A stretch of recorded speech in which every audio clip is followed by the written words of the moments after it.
ഒരു 10 വർഷത്തെ road map ഉണ്ടോ എന്ന് ചോദിക്കുകയാണെങ്കിൽ 3% ആൾക്കാർ എന്ത് ചെയ്യുള്ളൂ? നോർമലി കൈ ഉയർത്തുള്ളൂ. അതിന് മുകളിൽ ഉയർത്തുന്നുണ്ടെങ്കിൽ അത് കുറച്ച് എലീറ്റ് ഗ്രൂപ്പ് ആയിരിക്കും. Do you have a shared vision? Do you have A core purpose? What's your core purpose എന്ന് വെച്ചാൽ ഇവിടെ എത്താക്ക് പറയാൻ പറ്റും.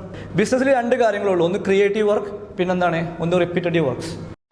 GREENLIVES coaching and training solution.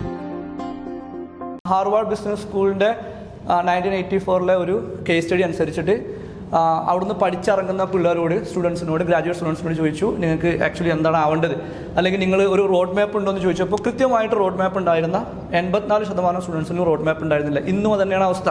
ഞാൻ ഹാർവാർഡിൻ്റെ കേസ് സ്റ്റഡി പറഞ്ഞത് എന്താ വെച്ചാൽ, ഇന്നിപ്പോൾ ഇവിടെ കൂടി നിൽക്കുന്ന, അപ്പോൾ ഞാൻ ഫൂമയ്ക്ക് വേണ്ടി ക്ലാസ് എടുത്തിട്ടുണ്ട്, അതേപോലെ വ്യാപാരി വ്യവസായിക്ക് വേണ്ടി ക്ലാസ് എടുത്തിട്ടുണ്ട്.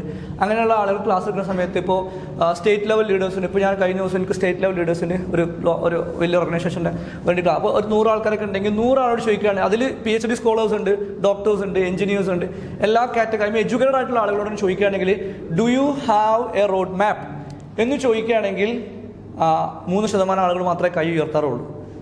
ഇവിടെ അങ്ങനെ തന്നെയാവും സ്ഥിതി. പിന്നെ ഇവിടെ കുറച്ച് ആൾക്കാർ ഇപ്പോൾ ടോപ്പ് 10 വന്നതിന് ശേഷം ഗോൾ സെറ്റിംഗ് കാര്യങ്ങൾ ചെയ്തതിന് ശേഷം ഇവിടെ ഇപ്പോൾ ഇരിക്കുന്ന ആൾക്കാർ ഏകദേശം 50 ആൾക്കാരുണ്ടെങ്കിൽ 50 ആളുകൾ ചോദിക്കുകയാണെങ്കിൽ ഒരു 10 വർഷത്തെ റോഡ് മാപ്പ് ഉണ്ടോ എന്ന് ചോദിക്കുകയാണെങ്കിൽ 3% ആൾക്കാർ എന്ത് ചെയ്യുള്ളൂ? നോർമലി കൈ ഉയർത്തുള്ളൂ. അതിന് മുകളിൽ ഉയർത്തുന്നുണ്ടെങ്കിൽ അത് കുറച്ച് എലീറ്റ് ഗ്രൂപ്പ് ആയിരിക്കും. സോ വിഷനുള്ള ആളുകളിലേക്ക് വരുമ്പോൾ 1% ഉള്ളൂ. കൃത്യമായ ഗോളുള്ള ആളുകളുടെ റിട്ടേൺ ഗോളുള്ള ആളുകൾ 3% ഉള്ളൂ. അതിൽ തന്നെ വിഷനിലേക്ക് വരുമ്പോൾ do you have a shared vision? Do you have A core purpose? What's your core purpose എന്ന് വെച്ചാൽ ഇവിടെ എത്താക്ക് പറയാൻ പറ്റും. What's your core purpose? ഇവിടെ എല്ലാവരും ബിസിനസ് ആണല്ലോ. What's your core purpose? നിങ്ങൾ എന്തിനാണ് ബിസിനസ് ചെയ്യുന്നത്? What's your core purpose? What are your core values? What is your mission statement? എത്ര ആൾക്ക് പറയാൻ പറ്റും? നമ്മുടെ ടോപ്പ് 10 ഗസ്റ്റായിട്ട് വന്ന ആളോട് ചോദിച്ചാൽ ആൻസർ ഉണ്ടാവും. ഗസ്റ്റായിട്ട് വന്ന കാരണം അതുകൊണ്ടാണ് ഒരു ഗസ്റ്റ് ആയത്. ഇപ്പോൾ ക്ലബ് ഹൗസിൽ ഗസ്റ്റായി വന്ന 30ഓളം സംരംഭകരുണ്ട്. അവരോട് ചോദിക്കേണ്ടത് what's your core purpose? They have an answer. ഓരോ കോർ പർപ്പസ് എന്തായാലും പറയും, കോർ വാല്യൂസ് പറയും. നിങ്ങളിപ്പോൾ ID ഫ്രഷ് മുസ്തഫയുടെ ഇൻ്റർവ്യൂ കണ്ടിട്ടുണ്ടോ? പല ഇൻ്റർവ്യൂവിലും ആളെന്താ ഒറ്റ കാര്യം പറഞ്ഞുള്ളൂ, ആളെ കോർ വാല്യൂസ് മാത്രമേ പറയുന്നുള്ളൂ. ഹലാല രീതിയിൽ ബിസിനസ് അത് അതിലൂടെ എന്ത് ചെയ്യണേ? ആ സ്റ്റോറിയിലൂടെ എന്ത് ചെയ്യണേ? അവർ നമ്മുടെ ഹൃദയത്തിലേക്ക് എന്ത് ചെയ്യണേ? കയറുന്നു. നമ്മളെന്ത് ചെയ്യുന്നു? അവരെ ബ്രാൻഡ് ഇഷ്ടപ്പെടുന്നു. ബ്രാൻഡ് ഇഷ്ടപ്പെടുമ്പോൾ നമ്മൾ സ്വാഭാവികമായിട്ട് അത് വാങ്ങും, അല്ലേ? അപ്പോൾ കോർ പർപ്പസും കോർ വാല്യൂസും ഇവിടെ ഇരിക്കുന്ന എനിക്ക് 100% ഉറപ്പാണ് ഒരാൾക്ക് പോലും ഉണ്ടാവാൻ ചാൻസ് കുറവാണ്. വാട്ട്സ് യുവർ കോർ പർപ്പസ് ഉണ്ടെങ്കിൽ എണീറ്റ് പറയാം. അപ്പോൾ അത് തീർച്ചയായിട്ടും വെൽക്കം ചെയ്യാവുന്നതാണ്. What's your core purpose? What are your core values? And what's your mission? ഈ 3 ചോദ്യങ്ങൾക്ക് ഉത്തരം കണ്ടെത്തിയാൽ അങ്ങനെ DNA കണ്ടെത്തുന്നുള്ളൂ.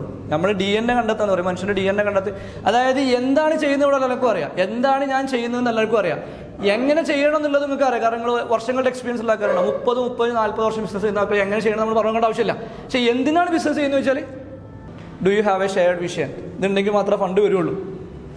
സ്റ്റാർട്ടപ്സിലേക്ക് ഫണ്ട് വരുമ്പോൾ ആദ്യം നോക്കേണ്ട ആ ഓണ്ടർപ്രണർക്ക് എത്ര പാഷൻ ഉണ്ട്, അയാൾക്ക് എത്ര സ്കില്ലുണ്ട്, അയാൾ എത്രമാത്രം പാഷനേറ്റാണ്, അയാൾക്ക് കോർ പർപ്പസ് ഉണ്ടോ, അപ്പോഴാൾ സ്റ്റിക്ക് ചെയ്യുള്ളൂ. ഇല്ലെങ്കിൽ അയാൾ പൂട്ടിപ്പോവും.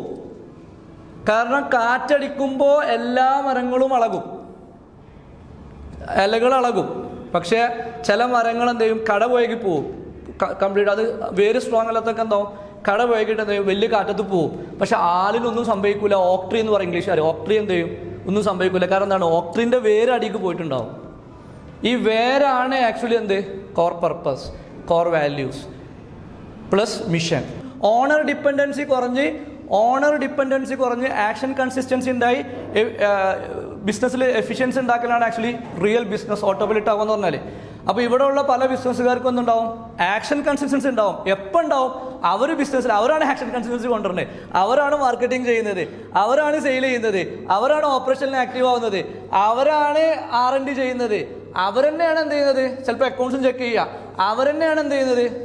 HR മാനേജ് ചെയ്യുന്നത്. എല്ലാം കിട്ടുണി സർക്കസാണ്. എല്ലാം അവർ തന്നെയാണ്. ചീഫ് അവർ തന്നെയാണ്, ചീപ്പ് അവർ തന്നെയാണ്. അത് പറയുമ്പോൾ കൊള്ളമായിട്ടാണ് പറയണത്. ചീഫും നമ്മൾ തന്നെയാണ്, ചീപ്പും നമ്മളെ കമ്പനിയിൽ ചീപ്പാരാണ്. ചീപ്പാറല്ല അവിടെ ഓഫീസ് ബോയിൽ പണിയാറ് എടുക്കണേ, അവിടെ അക്കൗണ്ടിങ്ങിൽ പണിയാറ് എടുക്കുന്നത്, HR റിക്രൂട്ട്മെൻറ്റ്. ഇന്നൊരു സംരംഭം തന്നെ കാണാം. നമുക്ക് 40 എംപ്ലോയീസ് ഉണ്ട്. ചെറിയ പയ്യനാണ്, 40 എംപ്ലോയീസ്. ഇന്നായിട്ട് 1 മണിക്കൂർ സംസാരിക്കുന്നതിൽ പുള്ളിക്ക് ഒരു 15-20 കോളിൽ വന്നിട്ടുണ്ടോ? ഏറ്റവും ചുരുങ്ങിയത് 1 മണിക്കൂറിനിടയിൽ 15 to 20 കോൾസ്. ആൾക്ക് എങ്ങനെ ബിസിനസ് ചിന്തിക്കാൻ പറ്റുക? അപ്പോൾ അയാൾ ചെയ്യുന്ന പണി എന്താ? ടെലിമാർക്കറ്റർ പണിയാണ്. അപ്പോൾ ഇയാൾ ഈ 40 എംപ്ലോയീസിനെ തന്നെ വെച്ചാണ്. അപ്പോൾ അയാൾ ടെലിമാർക്കറ്റർ 15,000 റുപ്യ എടുത്തിട്ട് നല്ല ടെലിമാർക്കറ്റർ കിട്ടും. മാക്സിമം 200 രൂപ കൊടുത്താൽ മതി, അല്ലേ? എത്ര എക്സലൻറ്റ് ടെലിമാർക്കറ്റർ. ആ പണി ആരെടുക്കുന്നത്? ഈ ഓണ്ടർപ്രണർ എടുക്കുന്നത്. അപ്പോൾ പിന്നെ ഇയാൾക്ക് എങ്ങനെ റിസർച്ച് ചെയ്യാൻ പറ്റുക? ഇയാൾക്ക് എങ്ങനെ വാല്യൂ പ്രൊപ്പോഷൻ ചെയ്യാൻ പറ്റുക? ബിസിനസ്സിൽ 2 കാര്യങ്ങളുള്ളൂ. ഒന്ന് ക്രിയേറ്റീവ് വർക്ക്, പിന്നെന്താണ്? ഒന്ന് റിപ്പീറ്റേറ്റീവ് വർക്ക്സ്. ഏത് ബിസിനസ് എടുത്ത് നോക്കി കഴിഞ്ഞാലും രണ്ട് കാര്യങ്ങളേ ഉണ്ടാവുള്ളൂ. ഒന്ന് ക്രിയേറ്റീവ് വർക്ക്സ്, രണ്ട് റിപ്പീറ്റേറ്റീവ് വർക്ക്സ്. ഇവിടെ ഇരിക്കുന്ന 90% സംരംഭകരും ഇവിടെ എന്നല്ല, ഞാൻ കണ്ടിട്ടുള്ള ഓൾമോസ്റ്റ് എല്ലാ സ്ഥലത്തും നിൽക്കുന്ന 90% എംപ്ലോയീസും കുടുങ്ങി കിടക്കുന്നത് എവിടെയാണ്? ഈ റിപ്പീറ്റേറ്റീവ് വർക്ക്സിലാണ്. ശരിക്കും ഒരു സംരംഭകന് 10% മാത്രമാണ് എന്ത് ചെയ്യേണ്ടത്? ക്രിയേറ്റീവ് വർക്ക്സിൽ 10% ക്രിയേറ്റീവ് വർക്ക്സ് ഉള്ളൂ. 90% എന്താണ്? റിപ്പീറ്റേറ്റീവ് വർക്ക്സ് പറഞ്ഞാൽ എന്താ? ഇപ്പം നമ്മുടെ ജീവിതത്തിൽ എടുത്ത് നോക്കുകയാണെങ്കിൽ രാവിലെ നമ്മൾ എണീക്കുന്നു, പല്ല് തേക്കുന്നു, കുളിക്കുന്നു, ബ്രഷ് ചെയ്യുന്നു, ബ്രേക്ക്ഫാസ്റ്റ് കഴിക്കുന്നു, വണ്ടി ഡ്രൈവ് ചെയ്യുന്നു. ഇതൊക്കെ റിപ്പീറ്റേറ്റീവ് വർക്ക്സാണ് അല്ലേ? ഹലോ, നിങ്ങൾ ചെയ്യുന്ന 90% കാര്യങ്ങൾ റിപ്പീറ്റേറ്റീവ് അല്ലേ ഡെയിലി ലൈഫിൽ? ഇതന്നെയാണ് ബിസിനസ്സിലുള്ളത്. നിങ്ങൾ ചെയ്യുന്ന 90% വർക്കും എന്താണ്? റിപ്പീറ്റേറ്റീവ് വർക്ക്സാണ്. പക്ഷെ നിങ്ങൾ ഫോക്കസ് ചെയ്യേണ്ടത് എവിടെയാണ്? 10% എന്തുള്ളൂ? ക്രിയേറ്റീവ് വർക്ക്സ് ഉള്ളൂ. പക്ഷെ ഒരു സംരംഭകൻ്റെ 90% സമയം എവിടെ പോകുന്നത്? റിപ്പീറ്റേറ്റീവ് വർക്ക്സിലാണ് പോകുന്നത്. എവിടെ പോകേണ്ടത്? ക്രിയേറ്റീവ് വർക്ക്സിലാണ് 90% വർക്കും പോകേണ്ടത്. അപ്പോഴാണ് ബിസിനസ് നെക്സ്റ്റ് ലെവലിലേക്ക് പോവുള്ളൂ. നെക്സ്റ്റ് ലെവലിലേക്ക് പോകണമെങ്കിൽ എന്ത് ചെയ്യണം? ഇയാൾ ചിന്തിക്കണ്ടേ? ഇയാൾ വാല്യൂ പ്രൊപ്പോഷൻ കൊണ്ടുണ്ടേ? ഇയാൾ R&D ചെയ്യണ്ടേ? അപ്പോൾ ഇയാളെ 90% ക്രിയേറ്റീവ് വർക്കിലേക്ക് പോകേണ്ടത് നേരെ തിരിച്ചാണ് പോകുന്നത്. എവിടെ പോകുന്നത്? റിപ്പീറ്റേറ്റീവ് വർക്കിലാണ് പോകുന്നത്. ഇവിടെ കുടുങ്ങി കിടക്കുകയാണ്. ശരിക്കും ഇവിടെ പോകേണ്ടത് ക്രിയേറ്റീവ് വർക്ക്സിലാണ് പോകേണ്ടത്. 90% എന്ത് ചെയ്യണം? പിന്നെ ക്രിയേറ്റീവ് വർക്കിൽ പോയിട്ട് 10% മാത്രമേ ഇവിടെ പോകാൻ പാടുള്ളൂ, റിപ്പീറ്റേറ്റീവ് വർക്കിൽ പോകാൻ പാടുള്ളൂ. പക്ഷേ വേറെ പ്രശ്നമുണ്ട്. റിപ്പീറ്റേറ്റീവ് വർക്ക് നടക്കാതെ ബിസിനസ് സ്കെയിൽ ചെയ്യാൻ പറ്റില്ല. സംരംഭകൻ ഫോക്കസ് ചെയ്യേണ്ടത് എവിടെയാണ്? ക്രിയേറ്റീവ് വർക്ക്സിലാണ്. പക്ഷേ റിപ്പീറ്റേറ്റീവ് വർക്ക് നടക്കാതെ എന്ത് നടക്കില്ല? ബിസിനസ് നെക്സ്റ്റ് ലെവലിലേക്ക് സ്കെയിൽ ചെയ്യാൻ പറ്റില്ല.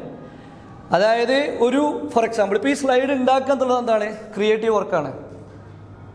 സ്ലൈഡ് ഉണ്ടാക്കുക എന്നുള്ളത് ക്രിയേറ്റീവ് വർക്കാണ്. ഒറ്റ ഉണ്ടാക്കിയാൽ മതി. ഇതിപ്പോൾ ഞാനൊരു മേബി ഒരു 100ാമത്തെ തവണയൊക്കെ ചിലപ്പോൾ ഈ വർക്ക്ഷോപ്പ് ചെയ്യുന്നു പല ആളുകൾക്ക് വേണ്ടിയിട്ട്. അതെന്താണ്? റിപ്പീറ്റേറ്റീവ് ആണ്. പക്ഷെ ആദ്യം ഉണ്ടാക്കിയത് എന്താണ്?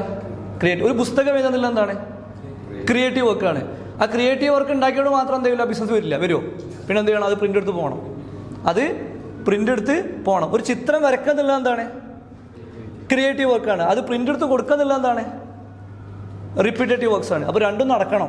പക്ഷെ റിപ്പീറ്റേറ്റീവ് വർക്കുകൾ നടക്കണമെങ്കിൽ എന്ത് ചെയ്യണം? നമുക്ക് ടീം വേണം. ടീം മാത്രം പോരാ, ടീം ഹെൽപ്പ് ഉണ്ടാവും. അവർക്ക് കൃത്യമായ റോൾ എന്ത് ചെയ്യണം? ഡിഫൈൻ ചെയ്ത് കൊടുക്കണം. KRA ഉണ്ടാവണം, KPI ഉണ്ടാവണം, അവരെ മെഷർ ചെയ്യണം, SOP ഉണ്ടാവണം. SOP ആണ് ശരിക്കും ഡോക്യുമെൻ്റ്. ഈ റിപ്പീറ്റേറ്റീവ് വർക്കിനെ ഡോക്യുമെൻ്റ് ചെയ്യുന്ന പേരാണ് ആക്ച്വലി എന്ത്? SOP എന്ന് പറഞ്ഞാൽ. GREENLIVES Coaching and Training Solution.